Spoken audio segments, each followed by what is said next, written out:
Sindh public service commission जो past paper आहे ऐं ही 2 मई 2024 ईस्वी ते इवनिंग शिफ्ट में वरितो वियो हो ऐं हिन में असीं सिंधी जो पार्शन हल कंदासीं। सो अचो त हलूं था लेक्चर तरफ़।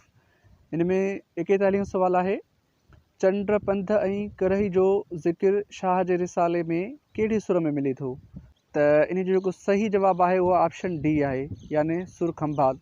सुरखंभात में असांखे चंड पंध ऐं करही जो ज़िक्र मिले थो शाह जे रिसाले में।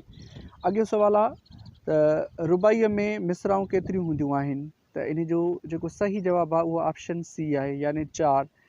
रुबाई अरबी ॿोलीअ जो लफ़्ज़ आहे जंहिंजी माना आहे 4-4। कहिड़ी नाविल जग कहाणी मुग़ल दरबार जे गवर्नर नवाब लुत्फ़ अलीअ जे दौर खां शुरू थिए थी ऐं शाह इनायत जे शहादत ते ख़तमु थिए थी? त इन जो सही जवाबु आहे हम औस।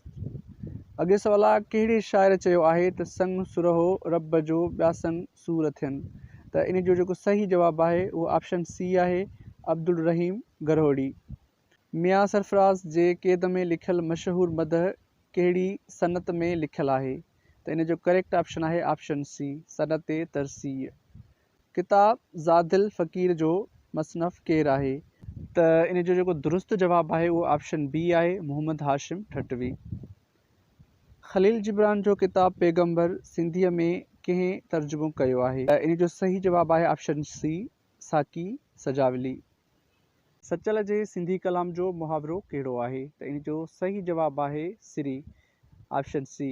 हाणे सिरी जेको आहे इनखे उतरादी खे बि सिरी चयो वेंदो आहे। साॻी ॻाल्हि आहे, जेकॾहिं हिते सिरी जी जॻह ते उतरादी हुजे हा त असां उतरादी ऑप्शन खे टिक कयूं आहे। ठीकु आहे। शाह अब्दुल लतीफ़ जे रिसाले में इल्मु, तालीम ऐं किताबनि बाबति गच बेत कहिड़े सुर में मिलनि था? त इन जो सही जवाबु आहे ऑप्शन बी, यमन कल्याण। यानी यमन कल्याण जेको सुर आहे उन में असांखे तालीम, इल्मु ऐं किताबनि बाबति गच बेत मिलनि था। सिंधी बेत गाह जी सूरत में कहिड़े दौर में तख़लीक़ थियो? त इन जो सही जवाबु आहे ऑप्शन सी, यानी सूमरा दौर में। बेत जेको हाणे आहे उहो गाह जी सूरत में सूमरा दौर में तख़लीक़ थियो हो। सो उमेद आहे तव्हांखे लेक्चर पसंदि आयो हूंदो, पंहिंजी राह खां आगाह कंदा ऐं अगरि चैनल ते नवां आहियो त चैनल खे बि ज़रूरु सब्सक्राइब कंदा।